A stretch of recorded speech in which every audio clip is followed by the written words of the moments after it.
जय जिनेन्द्र। आज हम बात करने वाले हैं पांचवें जैन तीर्थंकर भगवान सुमतिनाथ के बारे में। जब हम किसी तीर्थंकर के बारे में सोचते हैं तो अक्सर त्याग, तपस्या और मोक्ष जैसी बातें दिमाग में आती हैं। लेकिन भगवान सुमतिनाथ की कहानी में एक और पहलू बहुत खास है और वो है सुमति, यानी सही सोच, सही बुद्धि। आज हम यही जानने की कोशिश करेंगे कि उनकी कहानी, उनके पिछले जन्म से लेकर उनके उपदेशों तक हमें आज की उलझी हुई दुनिया में सही तरह से सोचना कैसे सिखा सकती है। बिल्कुल। भगवान सुमतिनाथ का पूरा जीवन ही इस बात का प्रमाण है कि एक सही विचार, एक सही निर्णय किस तरह न केवल अपना बल्कि पूरे समाज का भाग्य बदल सकता है। उनकी कहानी आत्म जागरूकता और विवेक की शक्ति का एक अद्भुत उदाहरण है। तो चलिए इस सफर को एकदम शुरुआत से शुरू करते हैं। सबसे पहले भगवान सुमतिनाथ का एक छोटा सा परिचय हो जाए। जी, भगवान सुमतिनाथ वर्तमान अवसर्पिणी काल के 5वें तीर्थंकर थे। उनके यक्ष देव तुम्बुरु और यक्षिणी देवी महाकाली हैं और शास्त्रों में उनका कद 300 धनुष बताया गया है। एक मिनट, 300 धनुष, ये आज के हिसाब से कितना होगा? मतलब इसे समझने के लिए कोई पैमाना है? हाँ, ये एक बहुत बड़ा पैमाना है। देखिए, एक धनुष लगभग 6 फीट का होता है, तो आप अंदाजा लगा सकते हैं कि यह एक विशालकाय और दिव्य शरीर की बात हो रही है। ये उस युग के मनुष्यों की शारीरिक संरचना को दर्शाता है, जो आज की तुलना में बहुत अलग थी। अच्छा, इसका मकसद उनकी दिव्यता और असाधारण व्यक्तित्व को दर्शाना है। समझ गया। ये तो उनके तीर्थंकर बनने की कहानी है, लेकिन हर तीर्थंकर की यात्रा वो तो उनके पिछले जन्मों के संस्कारों से शुरू होती है। चलिए पुरुष सिंह की कहानी से सफर को समझते हैं। निश्चित रूप से तीर्थंकर बनने से ठीक पहले उनका जन्म जम्बू द्वीप के पूर्व महाविदेह क्षेत्र के शंखपुर नगर में पुरुष सिंह के रूप में हुआ था। उनके पिता थे राजा विजयसेन और माता रानी सुदर्शना। और यहीं से कहानी में एक भावनात्मक मोड़ आता है ना। रानी सुदर्शना निसंतान होने के कारण बहुत दुखी थी। जी, एक दिन उन्होंने नगर के एक धनी व्यापारी की पत्नी सुलक्षणा को देखा, जो अपनी 8 बहुओं के साथ हाथी पर बैठकर जा रही थी। उस भरे पूरे परिवार को देखकर रानी के मन में अपनी निसंतानता का दुख और भी गहरा हो गया। उन्होंने अपना ये दुख राजा से साझा किया, तो राजा ने अपनी कुल देवता की अन्न जल त्याग कर पूरी भक्ति से पूजा की और उन्हें पुत्र प्राप्ति का वरदान मिला। और उनके बेटे का नाम पुरुष सिंह रखा गया। उनका जीवन बहुत अच्छा चल रहा था, लेकिन फिर कुछ ऐसा हुआ जिसने सब कुछ बदल दिया। हाँ, पुरुष सिंह के पास सब कुछ था, धन, राजपाट, परिवार, लेकिन बहुत कम उम्र में ही उनके मन में संसार के प्रति एक तरह की उदासीनता, एक वैराग्य का भाव जागने लगा।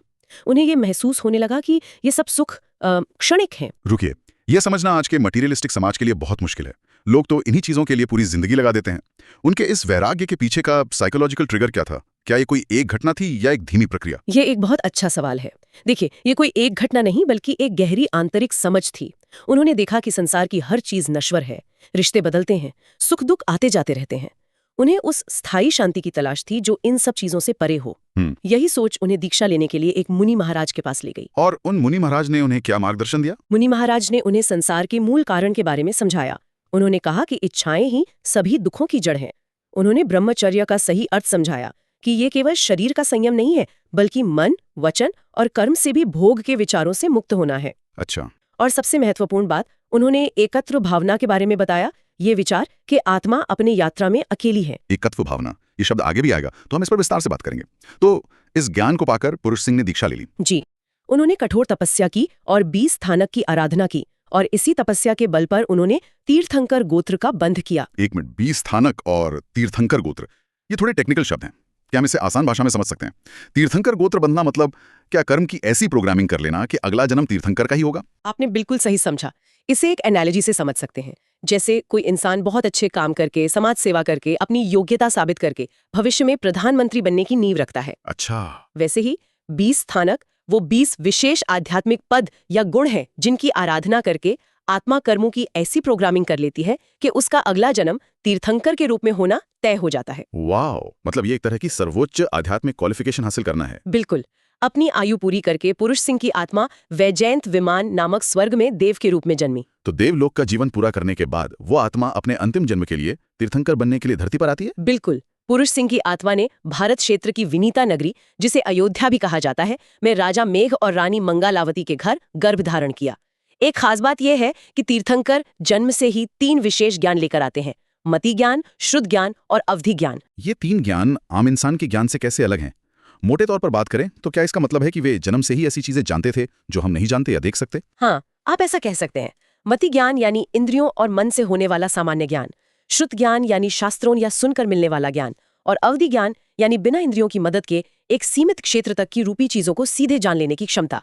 यह एक तरह की दिव्य दृष्टि है। और मैंने सुना है कि उनके सुमति नाम के पीछे एक अद्भुत कहानी है जो उनके जन्म से पहले ही हो गई थी। ये बात मुझे बहुत फैसिनेट करती है कि कोई जन्म से पहले ही न्याय कैसे कर सकता है। यह घटना उनकी सुमति का सबसे पहला प्रमाण है। हुआ यूं कि राजा मेघ के दरबार में दो महिलाएं एक बच्चे को लेकर आईं। दोनों खुद को बच्चे की असली मां बता रही थीं। वे दोनों एक ही व्यक्ति की पत्नियां थीं जिनके पति की मृत्यु हो चुकी थी। तो राजा और मंत्री बहुत उलझन में थे। जी, और तब गर्भवती रानी मंगलावती ने हस्तक्षेप किया। अच्छा। रानी ने कहा, अभी मेरे गर्भ में जो तीर्थंकर हैं वे परम ज्ञानी हैं।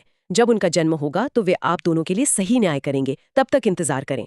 ये सुनकर जो नकली माँ थी वो तो खुश हो गई कि चलो कुछ साल तो बच्चा मेरे पास रहेगा, लेकिन असली माँ ये सुनकर तड़प उठी। उसने क्या कहा? उसने रोते हुए कहा, नहीं, मैं इतने साल अपने बच्चे के बिना कैसे रहूंगी, तब तक मेरे लाल का क्या होगा। बस यही वो पल था। रानी मंगलावती ने उस माँ की सच्ची तड़प, उसकी आंखों के आंसू और चेहरे के भावों को पहचान लिया। उन्होंने गर्भ में पल रहे बालक की बुद्धिमत्ता से प्रेरित होकर तुरंत फैसला सुनाया। मतलब रानी ने सिर्फ शब्दों पर नहीं बल्कि एक माँ के इमोशनल अटैचमेंट पर ध्यान दिया। बिल्कुल। ये सुमति सिर्फ एक चालाक फैसला नहीं था बल्कि इमोशनल इंटेलिजेंस का एक बेहतरीन उदाहरण था। आपने एकदम सही पकड़ा। ये गर्भस्थ शिशु के ज्ञान का ही प्रभाव था जिसने रानी को ऐसी दिव्य प्रेरणा दी। और इसी सुमति यानी सही सोच की घटना के कारण जन्म के बाद बालक का नाम सुमति रखा गया। क्या अद्भुत कहानी है।